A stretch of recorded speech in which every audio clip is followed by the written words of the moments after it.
We spend a lot of time consuming news about regime change, and it's almost become this Hollywood trope, right? The dictator falls, you see the statue get pulled down by a cheering crowd, the music swells, and then the credits roll. Right, and we assume that's the happy ending. Exactly. We assume that's it. But if you actually study history, you know that the fall of the regime, that isn't the end of the movie. Right. It's barely the end of Act 1. So what's Act 2? Act 2 is the vacuum. And history tells us that vacuums are incredibly dangerous places. They get filled. Yeah. And they usually get filled by whoever is the most organized or the most ruthless. That is exactly the cliff edge we are standing on today.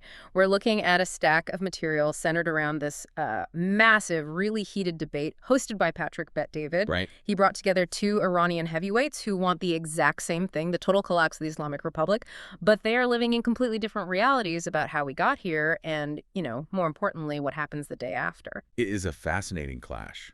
And we aren't just talking about, like, a political disagreement. Taxes or healthcare or something. No. This is a battle over the nature of history itself, the definition of religion, the soul of a nation. It's the kind of argument where both sides are right about the problem, but their solutions are so different, they might actually start a civil war trying to implement them. So set the stage for us. Who are the combatants in this arena? Because their backgrounds are, they're just as wild as their theories. Okay, so in one corner, you have the revolutionary, a man named Amir Fakhravar. Right. He's a former student activist who spent years in Iranian prisons. And we need to be really specific about what that means. He was subjected to something called white torture. I've heard that term, but I've never really understood what it is. It sounds deceptively clean. It's psychological destruction. It's complete sensory deprivation.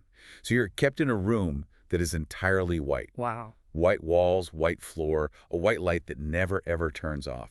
You wear white clothes. The guards wear padded shoes, so you hear no sound at all. So you're just alone, with nothing. You are completely isolated. It's designed to erase your identity without leaving a single bruise. Amir survived that. He escaped with U.S. help and is now a diehard Republican. And just to clarify for everyone listening, when we say Republican in this context, we are not talking about American political parties. Correct. No, not at all. We mean he's an anti-monarchist. He wants a Republic of Iran, like the United States or France. He believes in elected officials, not bloodlines. Got it. Okay. And in the other corner? The physicist, Dr. Hussein Kang Garlu. Everyone calls him Dr. K. Dr. K. He's a nuclear physicist and a neuroscientist. He literally specializes in mapping the human mind using fMRI technology. He's a man of science, an atheist, just a big picture thinker. But politically? Politically, he's a staunch monarchist. He wants to restore the crown and bring back the Shah's son. So a physicist and a revolutionary walk into a studio. And it gets explosive, fast. Our mission today is to unpack their three main battlegrounds. The diagnosis. Why has this regime survived for 47 years? The trigger, why do they both think U.S. military intervention is inevitable? And then the solution, which is this explosive disagreement on who or what should rule Iran after it all falls apart. Let's start with the diagnosis. This was the part of the research that really, really threw me. You look at 1979, and the standard history book says, popular uprising, religious fervor, the Shah is ousted, the Ayatollah takes over. Right. That's the narrative we all know. But Amir Fakhravar says, throw that book away. He does. Amir argues that 1979 wasn't a revolution at all. He calls it a Russian coup. Okay, hold on. That sounds like heavy conspiracy theory territory. The Russians did it is the classic catch-all, right? Does he actually have receipts for that, or is he just connecting dots? It sounds wild, but he does build a case. It's based on the Cold War context. He argues, look, the Shah was a key U.S. ally in the region, a buffer against the Soviet Union. The Soviets needed him gone. Okay, that makes sense. But his smoking gun is the current supreme leader of Iran, Ali Khamenei. Amir claims Khamenei isn't just a religious zealot. He claims he is a trained Russian operative. A Russian spy is running the Islamic Republic. That is a massive accusation. According to Amir, it's a fact. He cites his book, Comrade, where he claims he sent a team to Moscow, had them dig through archives, and he says they found Khamenei's name on the graduate list of Patrice Lumumba University. Patrice Lumumba University. I've heard of that. That was in Moscow, right? Yes. And during the Cold War, that university wasn't just a school. It was widely known as a KGB training ground for foreign operatives. The goal was to bring in people from the Third World, indoctrinate them, teach them spycraft and subversion, and then send them back home to destabilize pro-Western governments. Amir's argument is that the Islamic Republic is basically a Soviet outpost that never got the memo that the Soviet Union collapsed. That reframes everything, because if you believe that, then you don't see the regime as a religious entity. Exactly. You see it as a foreign occupation. Precisely. And that framing explains why he views the religion the way he does. Amir refuses to call Islam a religion in the context of Iranian governance. He calls it a virus. He quoted Montesquieu on this, didn't he? The spirit of law. Yes. He argues that Islam, when it's applied to governance, inevitably creates a dictatorship. He believed the Iranian population has finally realized this. He throws out this staggering statistic. He claims 95% of Iranians have rejected the faith entirely. Wait, 95%? I have to push back on that. Iran was, what, 98% Muslim just a few decades ago? Even with all the anger at the government, claiming 95% of the population has just abandoned their faith?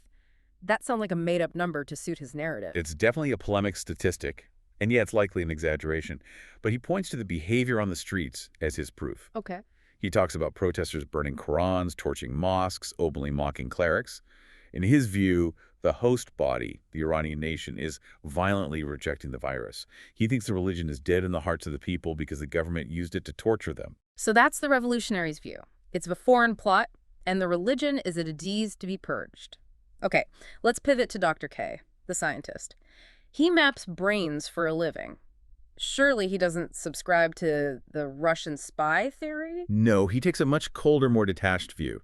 Dr. K is an atheist himself, but he looks at this through the lens of evolutionary psychology and civilizational timelines. Okay.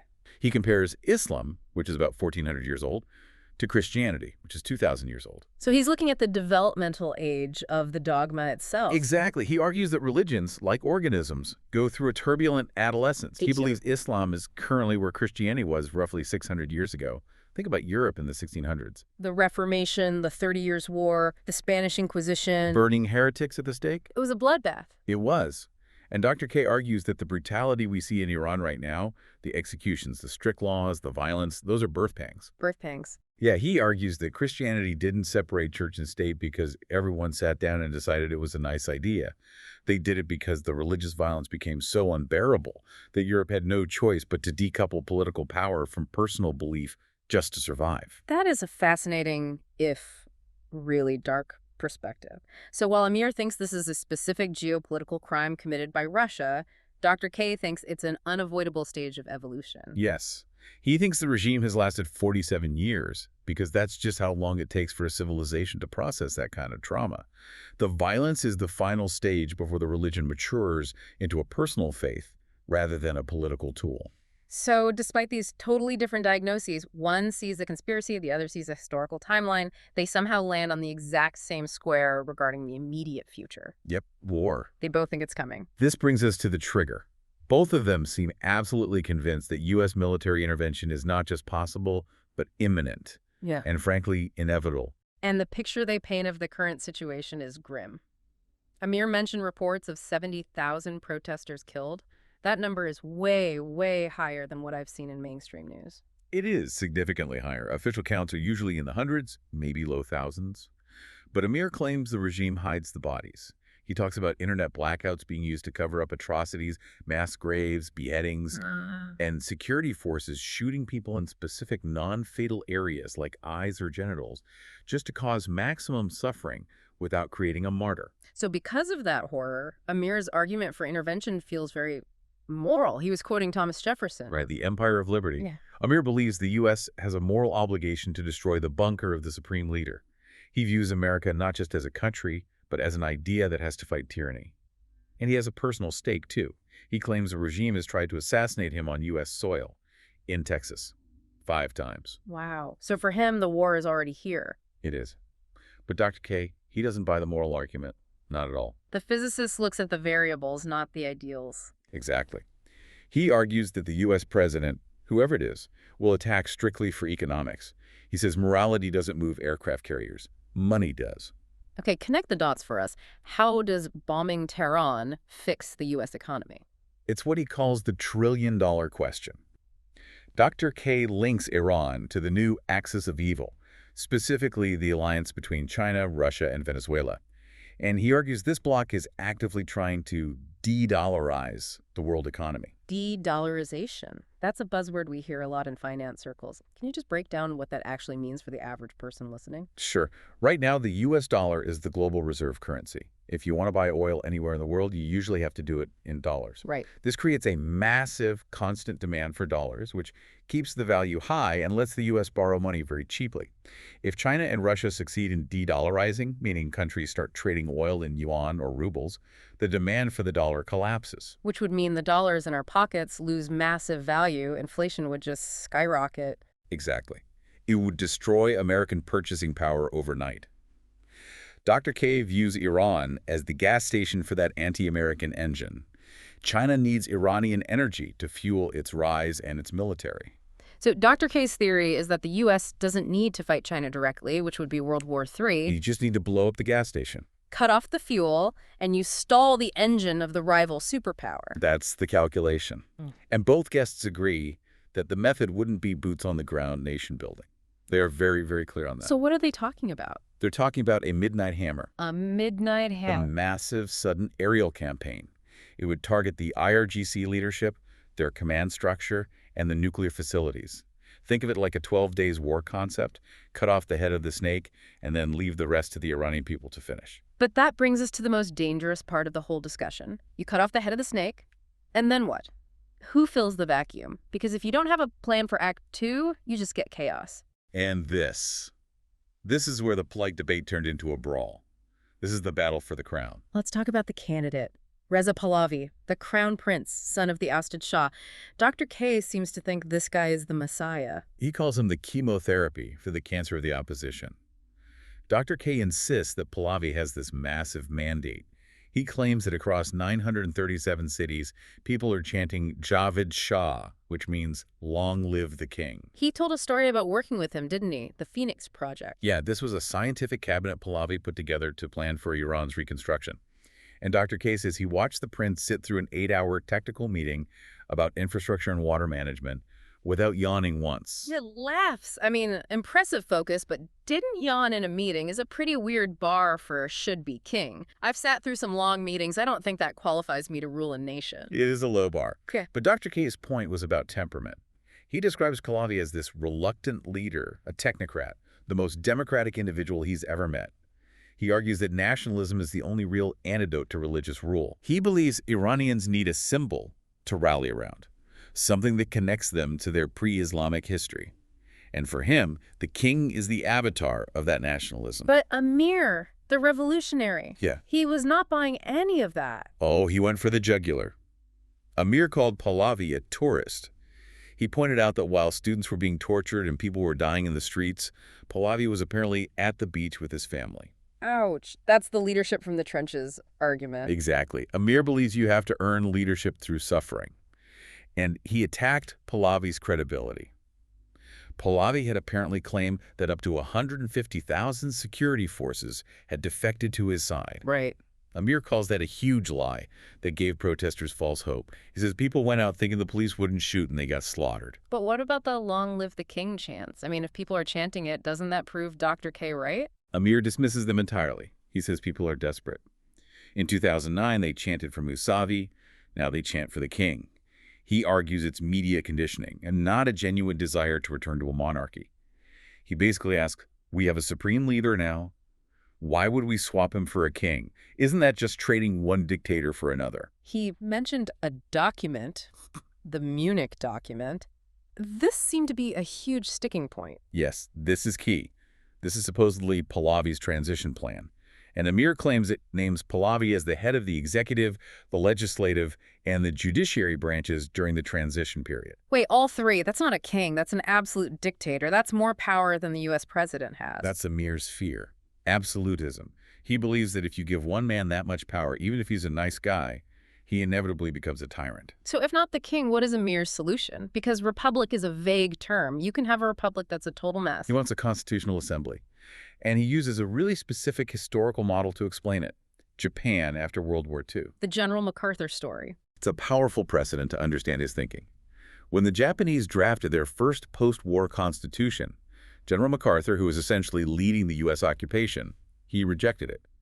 He said it wasn't secular enough, didn't give women the vote, and kept too much power with the emperor. So what did he do? So MacArthur's team wrote a new one in a week and basically said, here, use this. So Amir wants the U.S. to do that for Iran. That sounds incredibly interventionist. It is. He wants the U.S. State Department to create an office specifically to oversee drafting secular constitutions for liberated countries, Iran, Gaza, Syria.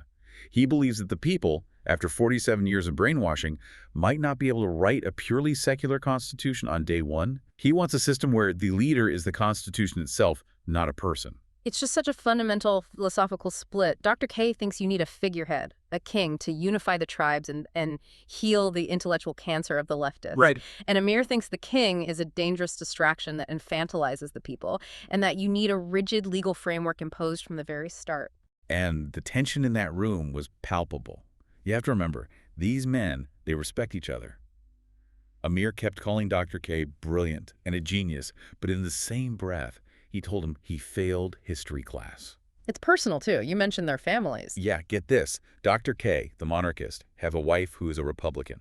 She agrees with Amir. Oh, way. And Amir, the Republican, has a father who's a monarchist. That is incredible. It just shows that this isn't some political debate happening in a podcast studio. This is the dinner table argument of an entire diaspora. It splits families right down the middle.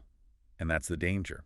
If these two brilliant, well-meaning men who want the same outcome, freedom, can't agree on the basic structure of the future, what hope is there for the millions of people on the streets? So zooming out, why does this specific debate matter to us sitting here today? Because we need to stop thinking about regime change as a solution. It's just an event. The deep dive here suggests that if the regime falls tomorrow, you don't get instant democracy. You get a collision. Between the forces of nationalism, the monarchy, and the forces of republicanism. And if they can't agree, you don't get peace. You get civil war. You get a power vacuum that could be even bloodier than the regime itself. Dr. K's evolutionary theory is the one that really sticks with me. If he's right, and Islam is going through its own reformation, that process took Europe hundreds of years and millions of lives. That's the scary question, isn't it? Can you speedrun history? Can a constitutional assembly or a benevolent king act as a shortcut through centuries of religious trauma? Can you just skip the 30 Years' War and go straight to modern democracy? Well, Or, like Europe in the 17th century, is the region destined for decades of chaos before it can handle separating church and state? it makes you wonder if liberation is even the right word. Maybe we should be talking about maturation. And that is the hardest process of all. You can liberate a country with a missile strike, but you can't mature a civilization with one. That takes time. And usually it takes blood. A lot to think about. It certainly changes how I'll look at the headlines the next time tensions flare up in the region. Thanks for exploring this heavy terrain with us. Always a pleasure. And thank you for listening to The Deep Dive. We'll see you next time.